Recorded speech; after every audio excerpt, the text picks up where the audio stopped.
Chapter 28 covers musculoskeletal trauma. So with the musculoskeletal system, comprised of cartilage, which provides the flexibility of the body. The ligaments connect bone to bone for stabilization, and tendons connect the muscle to the bone for strength and movement. The bones, of course, forming the main structure of it, are of dense connective tissues, very hard, very rigid. As a child, it's still pretty soft as cartilage. Then as you get a little bit older, becomes that hard, dense connective tissue. Then as you get older, it starts to wean away and becomes weaker. Bones are vascular, and so they are susceptible to bleeding upon injury. Different types of classifications of bones. There is irregular bones, long bones, short bones, and flat bones. So your regular bones are your vertebrae because they've got a really irregular shape. Your flat bones are your scapula, shoulder blade, and ribs because they're flat. Long bones such as the humerus and femur because, well, they're long. And short bones are things like your metatarsals and your tarsals and your hands and your feet, those little tiny bones. How bones heal is due to the break causes soft tissue swelling and a blood clot in that fractured area. So with an interruption of blood supply, causes cells to die at the injury site. The cells below and away from the injury site will divide, forming tissue that will help heal the fracture and develop a new bone. So there's some different types of muscles. All muscle is not the same. There's skeletal muscle, which is voluntary muscle. Basically, that's muscle you can go to the gym and make bigger. Smooth muscle is involuntary muscles. That's stuff you don't really have any control over. And cardiac muscle is muscle just in the myocardial. That is your heart muscles. Tendons allow for the power of the movement across the joint. So it goes muscle connects to a tendon, then that tendon connects to a bone. Ligaments support the joints. They attach to the bone ends, allowing for the stable range of motion. So it's bone, ligament, bone. So bones are connected together with ligaments. Muscles are attached to bone with a tendon. As you see in the illustration, the ligaments are connecting that bone, providing the structure and stability, where the tendons are connecting the muscle to the bone to aid in strength and movement of joints and all muscle groups. So some general guidelines for emergency care. A fracture is any break in a bone, whether that's an open or closed. A comminuted is basically a bone that's broken into several places. A green stick fracture is an incomplete break, just basically kind of like a hairline fracture. And angulated is those obvious deformities where a bone has an angle and it's bent and it's not supposed to be. Dislocation is the joint that came apart. Sprains and strains are the stretching or tearings of ligaments and muscles. Not all these injuries can be confirmed in the field. That's why we got to take them to hospitals so they can get x-rays, imaging, everything done to confirm those injuries. But we still need to splint any extremity with a suspected injury to help prevent any kind of blood loss from those bones and tissues, and also for patient comfort. The goal is to not make the injury any worse. When assessing musculoskeletal injuries, you need to be able to rapidly identify any kind of life-threatening conditions. Checking those important A, B's, and C's is the utmost priority. Don't let those grotesque wounds or majorly deformed limbs distract you from those important life-threatening conditions you need to assess and intervene with. Every trauma patient gets trauma naked.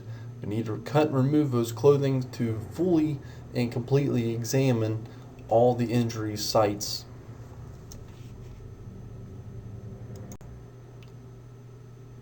An associated injury to fractures is called compartment syndrome. Basically, it's super bad, super severe swelling in extremity due to that fracture.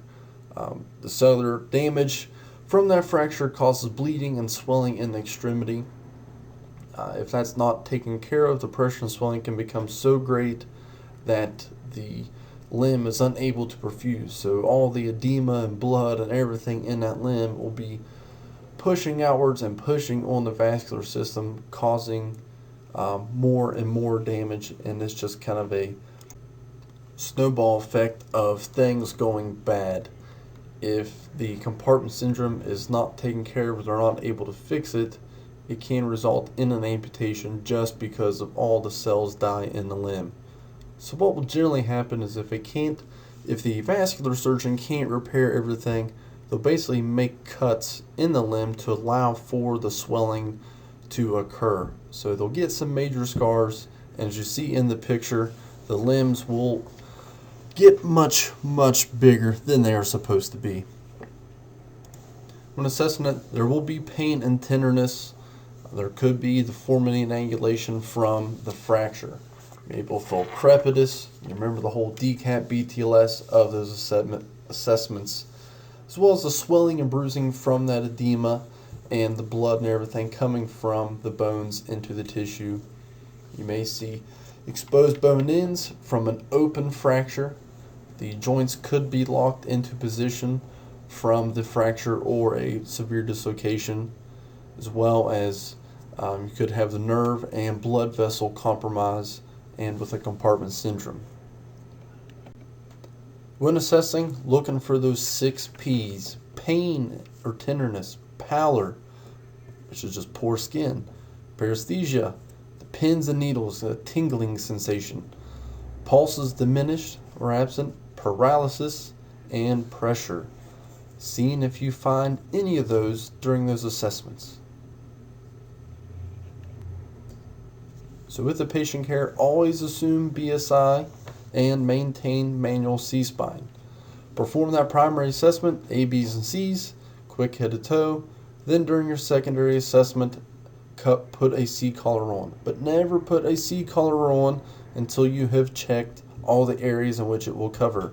So don't put a C-collar on until you've assessed that the trach is midline, there's no JVD, and you felt the cervical spine to make sure there's no step-offs or any kind of deviation. Any suspected extremity fractures will be splinted after you treat life-threatening conditions. Don't let that patient laying on the ground with their foot beside their head because they have a deformed femur distract you from the fact that they're not breathing.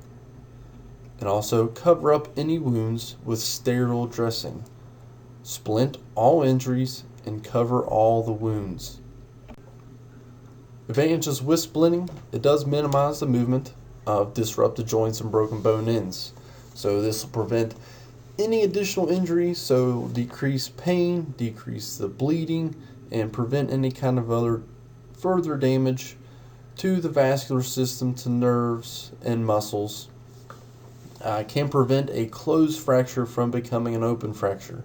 There may be multiple wounds that are almost to the point where they're going to puncture through the skin, but good splinting will prevent that bone from popping through the skin when you hit a big bump going down the road.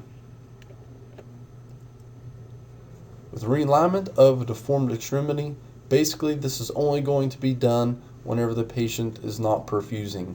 So if they've got a major angulation and there's compromise to the nerve or vascular system, the extremities need to be realigned. Or if they just will not fit in the back of the ambulance.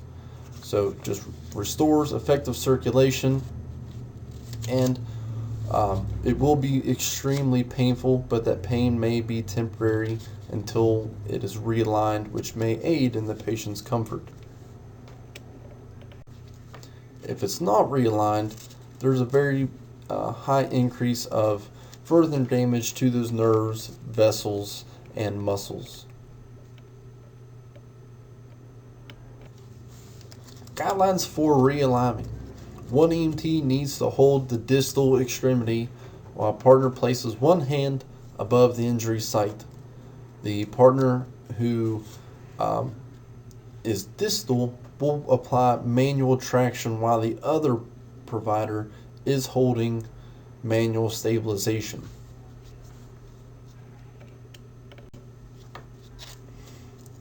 Effective splinting requires a lot of ingenuity and thinking outside the box, so you're basically going to be a medical MacGyver, using whatever's on the AIMS or whatever's at your disposal, using rigid splints, formal splints like the SAM splints, or using traction splints. Also using the backboards, the medical grade cardboard, blankets, pillows, just thinking outside the box of whatever you can utilize to provide that proper splinting. Always remember life-threatening stuff before splinting. An angulated bone is not necessarily a life-threatening injury. Checking those A, B's, and C's first, that is life-threatening. Always assess distal, circulation, sensory, and motor function. So check for a pulse. Check them for circulation. See if they can feel you touching their foot. Don't just say, "Do you feel me touching your foot?" Say, "Do you feel this?" or "What toe am I touching?" And checking for motor function. Can you wiggle your tootsies and your fingers? With realigning of the bones, you're going to only want to align long bones, humerus, femur, things like that, and aligning those to the anatomical position. If there's something sticking out, don't try to push it back into the place where it should be. Just splint it and bandage it. You want to mobilize the injury site and adjacent joints. So say if somebody has broken their femur, you're going to want to immobilize the broken femur and be stabilizing that knee. Same would apply to a broken humerus, stabilizing that elbow. Because thinking back to muscles and tendons and ligaments, all that's connected. So we're going for patient comfort and making sure we're not making anything worse. Splinting method is going to be based on the severity of the condition and how everything applies. You're not hardly going to ever splint two patients the same way. You're going to want to apply that splint before moving patient to the stretcher or other locations, and pad any kind of voids. So patients with leg injuries, if you got them on the backboard, be padding those voids of the lower back and below the knee to keep them comfortable. Some hazards that can go with splinting: the term of splinting a patient to death, where people get so focused on those angulated or grotesque injuries that they'll worry about those before ensuring good adequate A, B's, and C's. Getting splinting too tight can compress those soft tissues or create a vascular compromise, or they can be too loose and not really providing any kind of stabilization or proper splinting. Or going to splint in a deformed position. Sometimes the deformed position may have to stay, but we generally want to try to align stuff and properly splint it for patient comfort and to maintain perfusion.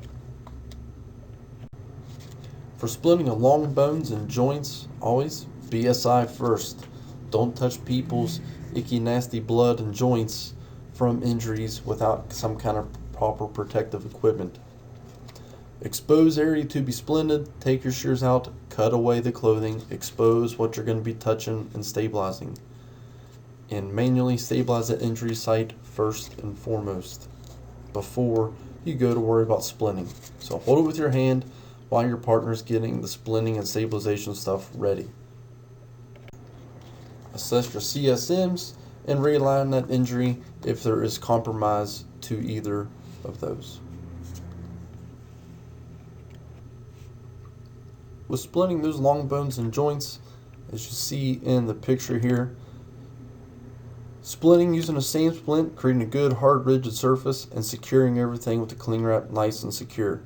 So you've got a side brace here, keeping elbow nice and snug, good hard rigid surface all around, and providing a good grip for the patient and securing everything snugly.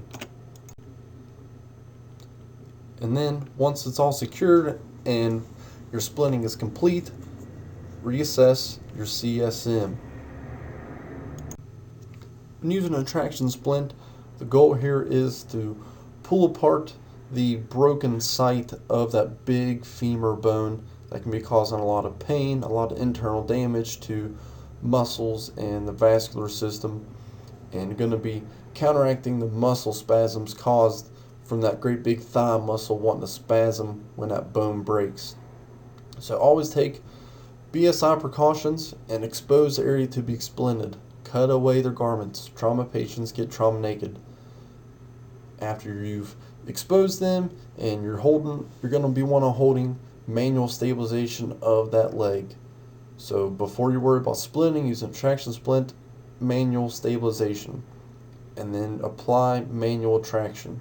So one person holding manual stabilization, other person's going to grab the patient around the calf, around the ankle, and pull. That's going to separate and kind of pull apart the broken femur, and be assessing distal CSM. And while all that is going on, you're going to be adjusting the splint to the uninjured leg to size it for the injured leg. Once you get it sized, you'll put it into place and secure that ischial strap, apply the securing device around the ankle, and provide traction and cranking on it, pulling that leg apart. Once it's pulled apart, you'll secure it. Once it's all done, always reassess circulation, sensory, and motor function distal to the injury site. Secure the patient to a long backboard and secure that leg in place as well. Next, you'll watch a video on using a hair-style traction splint. First, you want to manually stabilize the leg, then check circulation, sensor, and motor functions of the feet. So checking for pulses, checking for sensations on the top and bottom of the foot, and ask the patient to wiggle their tootsies. Next, you want to take the ankle strap and place it around the ankle. It's just a Velcro strap. As you go in and strap the Velcro around, being sure that the D-ring on the bottom of the ankle strap is placed around the heel, because this is where the traction strap will secure to. Then once you have that secured around, manually put traction. So you're doing manual traction, pulling out and upwards. Then you'll measure the traction splint on the uninjured leg. You want it to be at least 6 inches below the length of the leg. Once it's measured to the uninjured side, place it on the injured leg. Getting it firmly stuck against the buttocks, then you'll take the ilium strap and you'll secure it around the upper part. You'll want to have all the other straps placed and open and ready to secure the leg. So secure the upper thigh with the ilium strap, securing it. If you have the ability to pad, quickly do so the buckle won't bind into the skin or pinch the skin. Secure that. Then you'll take the traction strap and hook into the D-ring of the ankle strap, all the time still holding pretty extensive manual traction, trying to separate that long bone femur. Then just manually crank on the traction device, pulling the traction. Once that traction has overcome manual traction, you can release by hand. Then once all the traction is secured. Now we'll talk about emergency care of some specific types of injuries. With a shoulder injury, patient's going to have pain in the shoulder. It could possibly be drooping or a drop shoulder, or it could be forwardly rotated or backwards.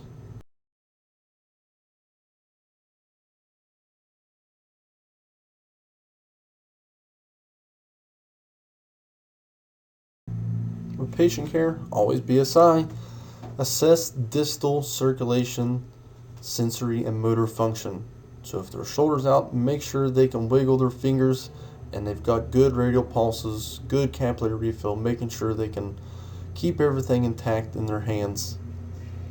You'll use a sling and a swath, so fabricate up your sling using a blanket or a triangular bandage and secure the arm to the torso. If there's evidence where they can't move their shoulder to secure it, place a pillow between the patient's arm and the chest. If it needs to be, it may just have to be secured in place, such as putting a pillow in the armpit and securing the hand to the back of the head. Just however the shoulder dislocation may be, it may just have to be padded in place as it is. And then always, don't straighten or try to reduce a shoulder in the field. It's a very painful process. Let the hospital handle that. Then once you're all splinted, reassess the distal CSM once again. With pelvic injuries, they'll have pain in their pelvis, throughout their hips, the groin, or possibly in the back. They'll have pain whenever you palpate on the iliac crest. So whenever you take your hands and you push and you press on their hips during your trauma assessment or your focused assessment, they'll feel pain there. Or you may feel some crepitus or instability of the pelvic area. Most generally, they will not be able to lift their legs when they're lying on their back just from the severe pain. When looking at them, they could have a rotation inwards or outwards of the foot. They may feel a weird pressure in their bladder, feel like they just suddenly have to pee, or they could be bleeding from one of the surrounding orifices. For patient care, move the patient as little as possible, assessing the CSM, straighten the lower limbs to the anatomical position, get those legs in line and parallel for patient comfort, stabilizing those lower limbs, keep them good secured, and assume spinal injuries as a possibility. After you assess distal CSM, care for shock. They can lose a whole lot of blood in that pelvic girdle. Give them high oxygen, keep them warm and dry, and transport as soon as possible, and monitor vital signs aggressively. With a hip dislocation, could be anterior, posterior hip dislocation. You can see rotation of the leg and the knee bent inwards, and it could just be a little bit shortened. The foot may be loose and limp, and they may not be able to move their hip at all, or ultimately have a lack of sensation in that affected limb. For care of it, after you assess their CSM, put the patient on a long spine board, immobilize that limb, padding in the voids, pillows and blankets for patient comfort, secure them to the board, and transport. Caring for shock during transport, keeping them warm, keeping them dry, giving them oxygen. Always in transport to monitor vital signs, making sure that they're not going to go into shock, that there actually isn't a fracture involved as well, and continually check the CSM. For geriatric note, a direct force and twisting forces can cause a hip fracture. It doesn't always have to be something as severe as a motor vehicle accident or a fall. Just older patients with osteoporosis and brittle bones setting in, a patient can just develop a hip dislocation or even a fracture just from turning or moving the wrong way. For hip fractures, generally the pain is going to be localized. The surrounding tissues will be discolored, and there may be some swelling. The patient generally unable to move the limb while on their back, won't be able to lift their legs in the air. Just any type of movement is going to be excruciating to them. They definitely will not be able to stand. The foot on the injured side may be turned inward or outward, just depending on the type of fracture. And that injured limb will appear to be shorter. So as you have them laying in an anatomical position, that injured side may appear to be a couple inches shorter than the other side. For the hip fractures, you want to try to secure the pelvis the best you can, whether it's a commercial device or however, but use such things like a folded blanket or the commercially pelvic wraps to help bind the legs together and keep that pelvis stable. Pad all the voids under their thighs, under their buttocks, and just secure and keep everything as stable and limit their movements. A pelvic wrap can be made commercially. You can just also use a sheath. So that's used for the patients who have a pelvic fracture or pelvic pain. It's just a wrap. The commercially ones, as you see in the picture, just a Velcro strap that wraps around and secures tightly. To use an improvised one, you'll use a folded up sheet. So as you put them onto a board, the sheet's laid across the board, and you'll drape the sheets across the pelvic girdle, and then kind of in a twisting motion, secure everything together, creating that pressure and keeping the pelvic girdle back secure. For femur fractures, intense excruciating pain can be open, and you will a lot of times notice major deformities or near protrusion of the femur through the skin. That fractured side may appear to be a little bit shorter as well. Control any bleeding if you find it, and manage for shock. Patients can definitely go into shock from a femur fracture, as the big bone can result in a lot of blood loss. Give oxygen, 15 liters non-rebreather to those trauma patients. Always, with every injury, assess distal CSM. Apply manual traction and then put on that traction splint, and then reassess your CSM. And then once that's all secured, get the patient on a backboard, get them transported to a trauma center, someplace that can provide surgery.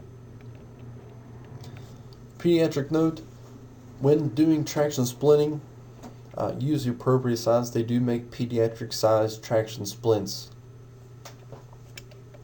And with the femur fracture, there's generally always secondary injuries, often internal injuries that go along with those. For knee injuries, pain, tenderness, swelling, possibly deformities, checking CSM, immobilize in the current position. Don't try to fix injuries to joints. Immobilize in that current position, using blankets, sheets, pillows, padding all the voids you can. Tib and fib injuries, generally localized pain and tenderness, swelling, and possible deformities. Pad in the place, straighten if there is effect to circulation, sensory or motor function. Using rigid splints, air inflated splints, or however you may need to improvise. Ankle and foot injuries can have pain, swelling, possible deformity. Assessing the CSM, manually stabilize the limb, lift it, and use cravats under the ankle, securing it into place, kind of improvising an ankle brace, or using a pillow or a SAM splint to bind up and secure the ankle. But always remember to leave the toes exposed. Picture of an ankle deformity, checking CSM, checking the collar, the cap refill, pulses, sensors, and motor function. As you can see in this one, using a SAM splint to secure that. Also using a pillow.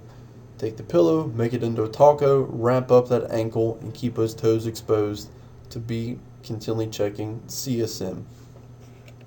The pillow is kind of my number one go-to for splinting of ankles and elbows and things like that. Wrist and fingers. For fingers, generally they can be isolated, so secure a bad finger to a good finger. It's an improvised splint. For wrist, always securing to and fro, securing the hand and the forearm. So as you see in the picture here, using the same splint to secure the wrist, wrapping in cling wrap nice and snug. Also, when you secure in the arm, especially wrist and forearm injuries, put the hand in a position of use. As you see here, the curved shape of the hand, that's how prosthetic hands come. So keep that hand in a curved shape. Give them something to hold on to, whether you bend the end of the same splint, give them a roll of cling to hold on to, something to keep that hand in a position of use, so that if there is major nerve damage or something and that their hand is severely damaged, that it can be left in a position of function. So that nerve damage is bad enough to where they don't regain use of their hand, at least it's in a position of comfort, or position of use rather, to where they can still use it to scoop stuff up, scratch their butt, whatever they need to. And always, always, always recheck your CSM after splinting.